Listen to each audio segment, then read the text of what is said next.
14. Amém? Vamos fazer a leitura, é até o versículo 12. Não se perturbe o vosso coração.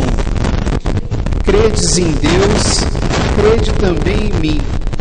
Na casa de meu pai há muitas moradas. Não fora assim, e eu vos teria dito, pois vou preparar-vos um lugar. Depois de ir e vos preparar um lugar, voltarei e tomar-vos-ei comigo, para que onde eu estou também vós estejais. E vós conheceis o caminho para ir aonde vou. Disse-lhe Tomé: Senhor, não sabemos para onde vais, como podemos conhecer o caminho? Jesus lhe respondeu: Eu sou o caminho, a verdade e a vida. Ninguém vem ao Pai senão por mim. Se me conhecesseis, também certamente conheceríeis meu Pai. Desde agora já o conheceis, pois o tendes visto. Disse-lhe Filipe: Senhor, mostra-nos o Pai, e isso nos basta. Respondeu Jesus: Há tanto tempo que estou convosco, e não me conheceste, Filipe. Aquele que me viu, viu também o Pai. Como, pois, dizes, mostra-nos o Pai? Não credes que estou no Pai e que o Pai está em mim? As palavras que vos digo, não as digo de mim mesmo, mas o Pai que permanece em mim é que realiza as suas próprias obras. Crede-me, estou no Pai e o Pai em mim. Crede-me ao menos por causa destas obras. Crede-o ao menos por causa destas mesmas obras. Em verdade vos digo, aquele que crê em mim fará também as obras que eu faço, e fará ainda maiores do que estas, porque eu vou para junto do Pai. Então essa palavra, ela é muito conhecida nossa, né? Quem nunca ouviu antes dizer, eu sou o caminho, a verdade e a vida? Todos nós já ouvimos essa frase de Jesus tão famosa, né? E há pouco tempo atrás, há dois domingos atrás, né? Domingo retrasado, nós ouvimos essa mesma palavra no Evangelho, né? E importante para que a gente tente trazer essa palavra para a nossa vida nesse dia de hoje, o importante é que a gente primeiro tente entender o que está acontecendo nesse momento aqui. Essa passagem do Evangelho de João, no capítulo 14, faz parte, né, de um grande discurso de despedida de Jesus. É no contexto daquela última ceia. Jesus tinha lavado os pés dos apóstolos, né, tinha ceado com eles, e ele começa então a se despedir. Ele começa a fazer um grande discurso de despedida dos apóstolos. E aí o capítulo 14 já começa dizendo assim para a gente: não se perturbe o vosso coração, né? Se a gente lê capítulo como se um capítulo não tivesse nada a ver com o outro, a gente pode achar estranho que o capítulo já comece assim, né? Não se perturbe o vosso coração, mas é porque a gente tem que ler o capítulo 14 em continuidade com o capítulo 13. E o que tinha acontecido no capítulo 13? No capítulo 13, os apóstolos tinham recebido 3 anúncios ruins. Naquele contexto da Santa Ceia, eles tinham acabado de receber, né, quando Jesus diz a eles: não se perturbe o vosso coração. E essa frase, não se perturbe o vosso coração, é a chave para a gente compreender o capítulo 14 de João. Porque no capítulo 13 ele tinha dito, ainda no contexto da Santa Ceia, ele tinha dito 3 coisas ruins aos apóstolos, né? Lá no versículo 21 do capítulo 13, o que ele diz para os apóstolos assim, que perturba, que mexe com os apóstolos? Está lá no versículo 21. Dito isso, Jesus ficou perturbado em seu espírito e declarou abertamente: em verdade vos digo, um de vós me há de trair. Está lá no versículo 21 do capítulo 13. Então imagina vocês que os apóstolos estavam reunidos com Jesus para comer a Páscoa, né? Essa foi a finalidade que Jesus deu aos apóstolos, né? Vamos preparar um lugar para comer a Páscoa, né? Então eles estão ali celebrando a Páscoa dos judeus, reunidos, e de repente, após a refeição, Jesus começa com esse primeiro anúncio, né? Em verdade vos digo, um de vocês me há de... Imagina você, um dos apóstolos lá, reunido com Jesus, e ele diz assim: um de vocês me há de trair. E eles ficam perturbados com esse anúncio de Jesus, tanto que Pedro pede a João, que estava próximo de Jesus, né, que pergunte ao mestre quem é, né, e eles perguntam: quem sou eu, né? Eles já, com esse anúncio, eles já se perturbam, né? Mas não para por aí não. No versículo 33, Jesus diz assim: filhinhos meus, por um pouco apenas ainda estou convosco. Vós me haveis de procurar, mas como disse aos judeus, também vos digo agora a vós: para onde eu vou, vós não podeis ir. Então imagina que você largou toda a sua vida, você abandonou toda a sua vida para seguir Jesus, né, para seguir aquele homem. Você vivia com ele dia e noite, ele era o seu mestre, ele era o seu Senhor, e de repente aquele homem que você seguiu, que você deixou tudo para seguir, diz para você assim: olha, eu só estou com vocês mais um pouquinho, daqui a pouco eu vou deixar vocês, e para onde eu vou vocês não vão poder ir. Imagina se isso não ia mexer com você. Imagina se isso não mexeu com os apóstolos naquele momento. Com certeza. Mas também não ficou só aí, né?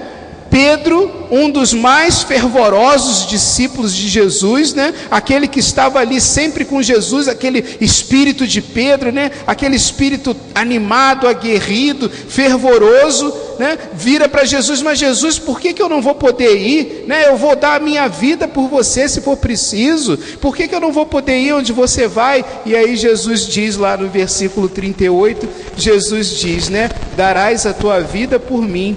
Em verdade te digo, não cantará o galo até que me negues 3 vezes. Então é como se os apóstolos tivessem recebido ali um banho de água fria triplo, né? Primeiro, um deles vai trair Jesus. O outro, que é o cabeça, que é o primeiro, que está sempre à frente, vai negar Jesus 3 vezes. E depois Jesus, o mestre, vai embora, não diz para onde vai deixar os apóstolos e eles não podem ir atrás dele.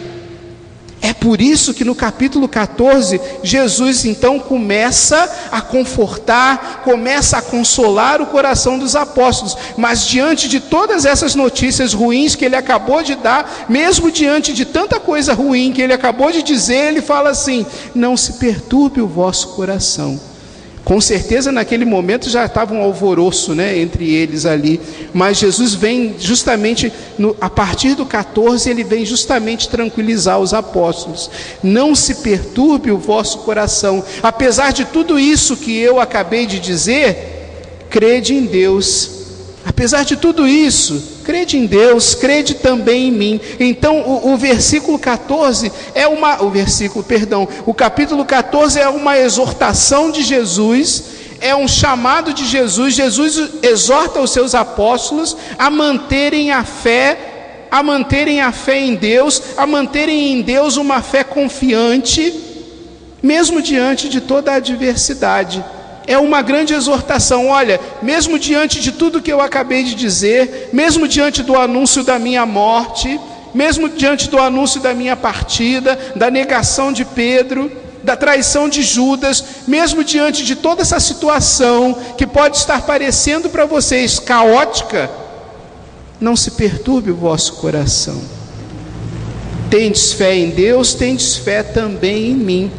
E essa fé que Jesus vai anunciar aos apóstolos, ela se baseia principalmente em 3 pilares, podemos dizer assim.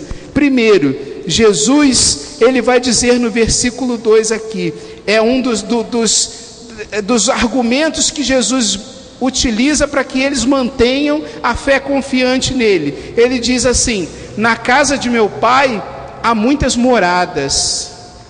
Não fosse assim, e eu vos teria dito, não for assim, eu vos teria dito, pois vou preparar-vos um lugar. Depois de ir e vos preparar um lugar, voltarei e tomar-vos-ei comigo, para que onde eu estou, também vós estejais.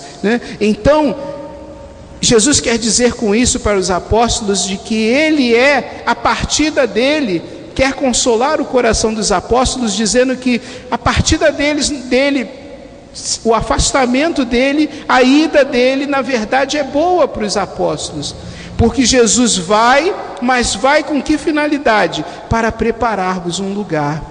É claro que os apóstolos não tinham naquele momento condições de entender aquilo, mas Jesus dizia ali que é bom para vocês que eu vá, porque eu vou na frente de vocês para preparar para vocês um lugar. Ou seja, Jesus é a garantia de que os apóstolos vão ter, e de que não só os apóstolos, mas todo aquele que crê no Cristo, a partir do momento da morte de Cristo, a partir do momento da sua morte e ressurreição, ele se torna o penhor, ele se torna a garantia de que todo homem tem acesso ao Pai.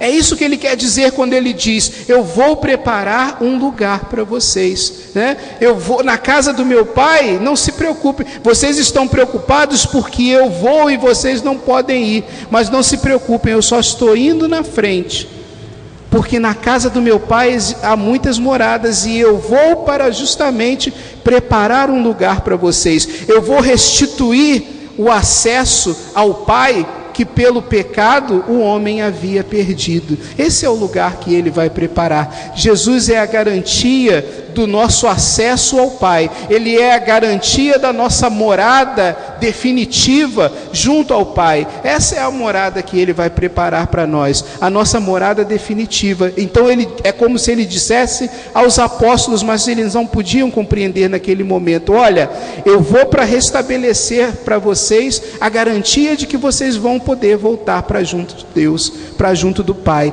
Depois ele vai dizendo assim, ele não só é a garantia desse acesso, mas ele é o próprio acesso ao Pai. E por isso ele vai dizer lá no famoso versículo 6: eu sou o caminho, a verdade e a vida. Ninguém vem ao Pai senão por mim. Então ele não é só a garantia de que nós vamos poder voltar para junto do Pai. Ele é o próprio caminho de volta para o Pai. Ele é o próprio caminho para o Pai, a verdade que vem do Pai e a vida do Pai que se faz presente na vida dos homens. Ele é aquele apoio que os discípulos vão encontrar sempre que necessário para que eles voltem, e é isso que Jesus quer, que os apóstolos se sintam consolados com essa palavra, Vocês não se sintam perdidos, não se sintam desorientados, porque eu sou o caminho, a verdade e a vida, e vocês me conhecem. Eu sou o próprio acesso de volta para o Pai. E é por mim, e é por meio de mim, que vocês vão poder trilhar esse caminho de volta. Então ele vai dizendo lá, e aí Filipe pergunta: mas então, Senhor, mostra-nos o Pai. Não estavam entendendo nada, como muitas vezes a gente também não entende nada, E aí Filipe, os apóstolos perturbados, sem entender nada: mas então mostra-nos o Pai, Jesus. E aí Jesus diz assim: há quanto tempo estou convosco que você não me conhece, Filipe? Quem me viu, viu o Pai. E aí ele vai mostrando para Filipe que aquilo que ele fala, que as obras que ele realiza, ele não as faz por ele mesmo, mas é o Pai que, vivendo nele e ele no Pai, realiza as suas próprias obras. Então Jesus reforça, aquele que está comigo está no Pai, aquele que me vê, vê o Pai. Eu sou esse próprio caminho, eu e o Pai somos um, vai dizer o apóstolo João em outra passagem.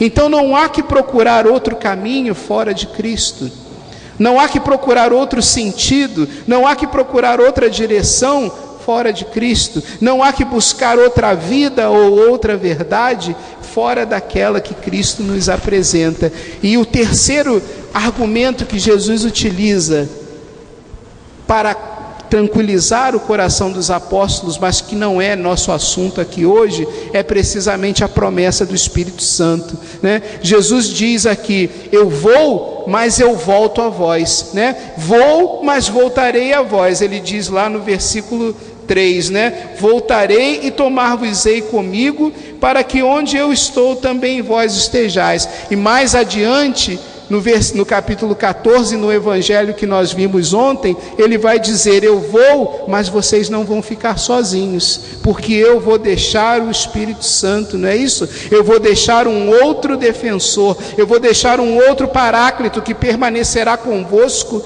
para sempre.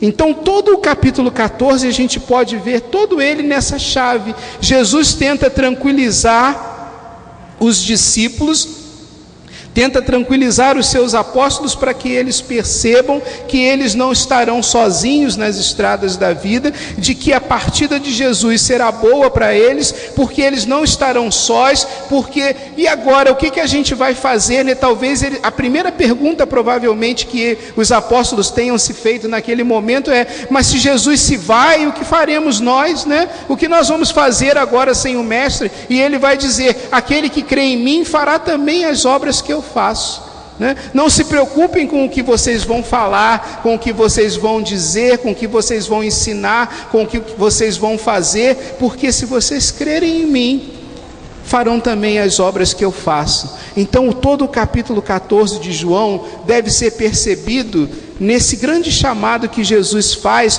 a que nós mantenhamos, a que os apóstolos mantenham uma fé confiante em Jesus, mesmo diante de toda a adversidade, né? A preocupação de Jesus com os apóstolos naquele momento, a preocupação que ele tinha com os apóstolos naquele momento é com o que a falta da fé poderia fazer nos corações daqueles que estivessem decepcionados, no coração daqueles que estivessem frustrados, no coração daqueles que estivessem desiludidos, no coração daqueles que estivessem se sentindo perdidos.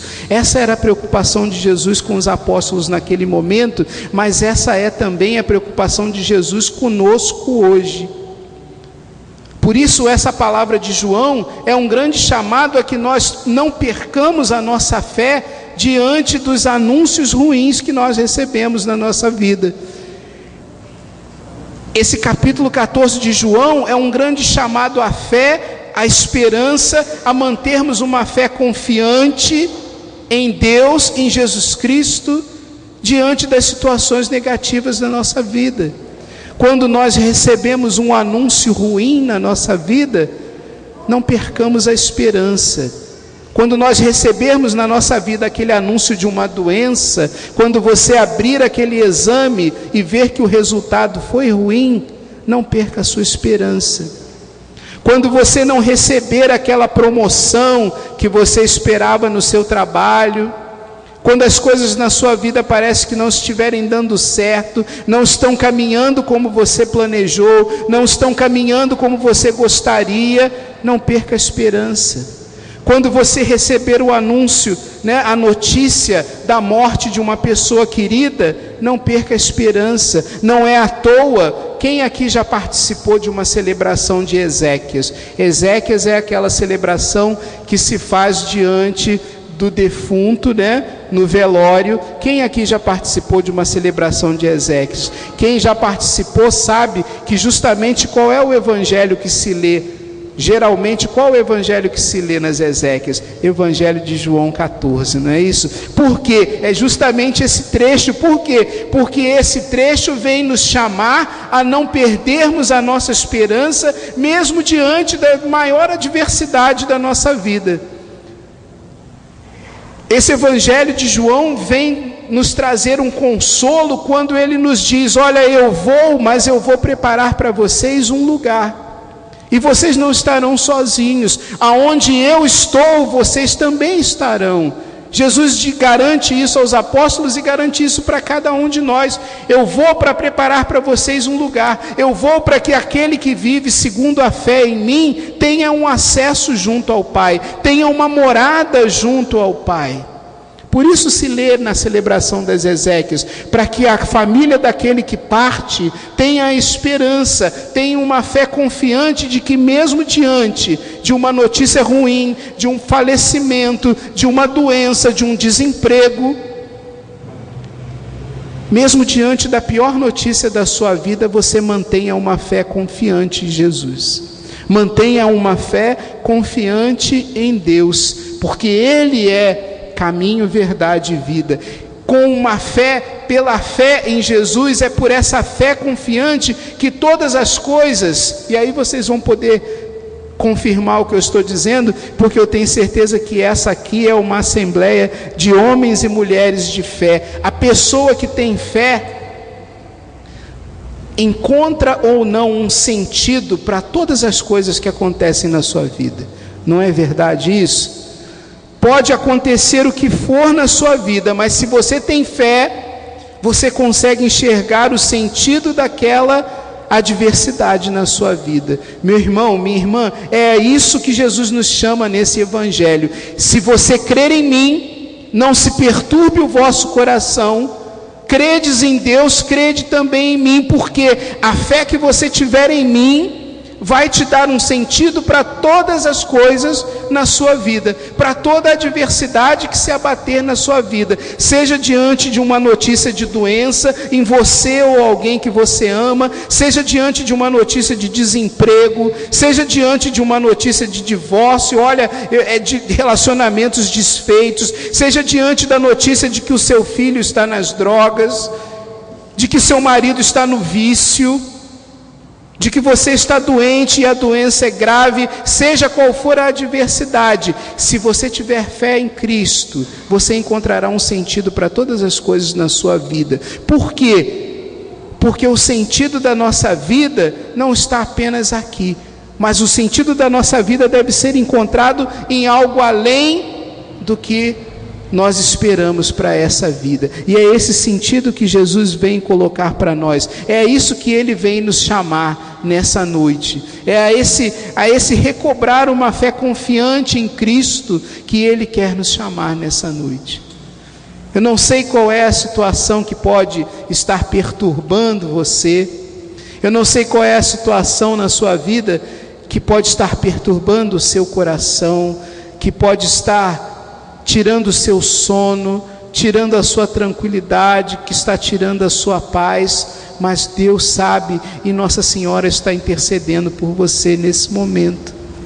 Com toda certeza eu vi mulheres de fé que vieram aqui aos pés de Nossa Senhora, colocaram as suas mãos, com certeza entregaram nessa fé, entregaram os seus problemas, as suas preocupações. É isso que Jesus quer que você faça, que você entregue a sua vida, que você entregue os seus problemas. Tem uma música até que diz isso, né? Entregue sua vida, seus problemas, né? Porque de fato Ele está conosco todos os momentos da nossa vida, porque de fato essa fé confiante que nós devemos manter na pessoa de Jesus, para que Ele nos tire dessa situação. Meu irmão, minha irmã, eu quero convidar você, se você se sentir à vontade, eu quero convidar você nesse momento a fechar os seus olhos e colocar diante de Deus todas as situações que te preocupam, todas as situações que te perturbam. Eu não sei como está o seu coração nesse momento, não sei se você está decepcionado, desiludido, não sei se você está triste, abatido, preocupado, mas Jesus nessa noite quer que você volte para casa uma pessoa nova. Jesus quer que através dessa fé confiante, quer que você receba essa fé confiante, para que você volte para sua casa hoje com a sua esperança renovada, na certeza de que Ele tem uma vida nova para nos dar, na certeza de que Jesus quer fazer essa obra na sua vida. E Ele diz: as coisas que eu faço são as próprias coisas que o Pai realiza em mim. Então coloca diante do Senhor, vamos colocar nesse momento diante do Senhor as nossas preocupações, no íntimo dos nossos corações, vamos pedir ao Senhor, vamos erguer todos juntos? Posso pedir a vocês para erguermos todos juntos a uma só voz, um louvor a Deus, onde nós possamos entregar todas as nossas preocupações? Vamos todos juntos a uma só voz. Senhor Jesus, nós te entregamos a nossa vida, nós te entregamos o nosso coração, da maneira como ele se encontra nesse momento, Senhor Jesus. Nós te entregamos as nossas preocupações, as nossas decepções, Senhor. Nós te entregamos as trombadas que nós recebemos da vida. Nós recebemos, Senhor, nós te entregamos as desilusões que nós sofremos. Nós te entregamos, Senhor, tudo aquilo que tem nos tirado o sono. Nós te entregamos, Senhor, tudo aquilo que tem mexido tanto comigo, que eu não estou nem mais me reconhecendo em mim. Eu tenho agido com as pessoas de forma grosseira, eu tenho sido mal educado com as pessoas, mas esse não sou eu, Senhor. Essa é a preocupação que tem tomado conta de mim. Vai colocando tudo isso no coração do Senhor. As pessoas que te feriram, as pessoas que te magoaram, deixa que o Senhor vá entrando e vá vendo, te mostrando que no fim do túnel há uma luz que é o próprio Jesus. Deixa que o Senhor vá te mostrando essas coisas. Deixa que o Senhor vá te fazendo recobrar a esperança de que Ele tem uma vida nova para te dar. Deixa aí Jesus tocando nas situações da sua vida. Pessoas com processos judiciais.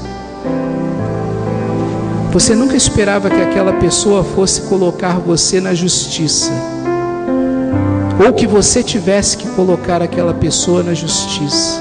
Você nunca poderia esperar que a situação chegasse a esse ponto. E quando isso aconteceu, você se desesperou. Mas o Senhor te chama a confiar nele apesar de tudo isso.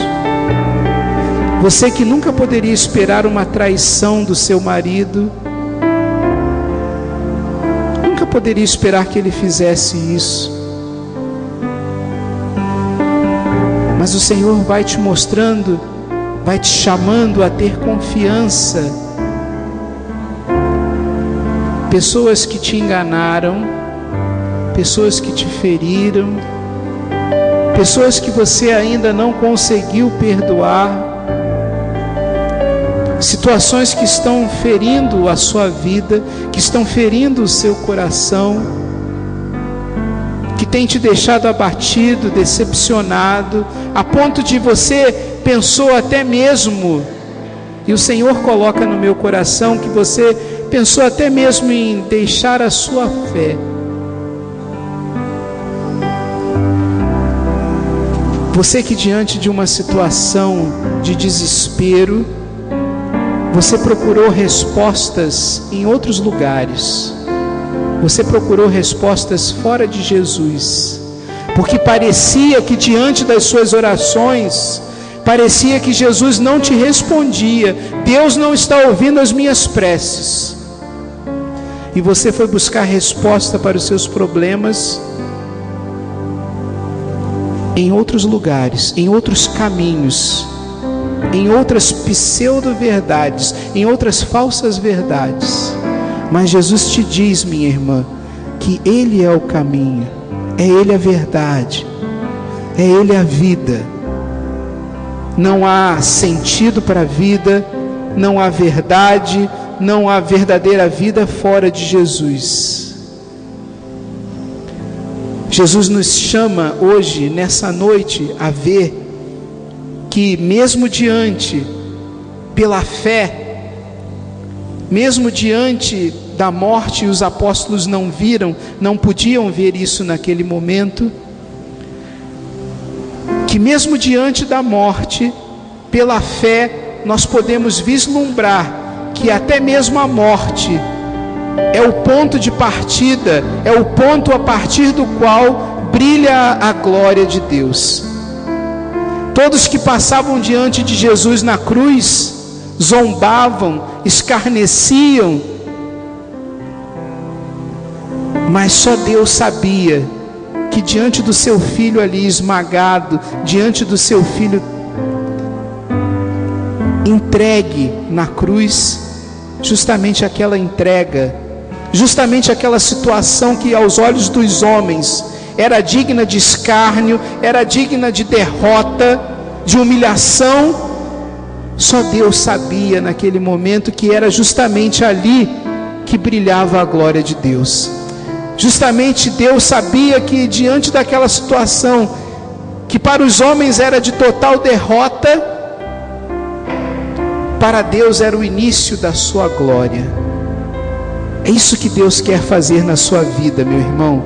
É essa palavra que Ele te chama a sair daqui dessa noite com ela. É essa certeza que Deus te chama a sair daqui nessa noite. Aquela situação que para você é situação de derrota, é situação de humilhação na sua vida, é situação de tristeza, de desespero, saiba que para os homens pode ser, mas para Deus é o início da sua vitória. Crê nisso, meu irmão. Se você crê, diz: creio. Crê na vitória de Deus na sua vida?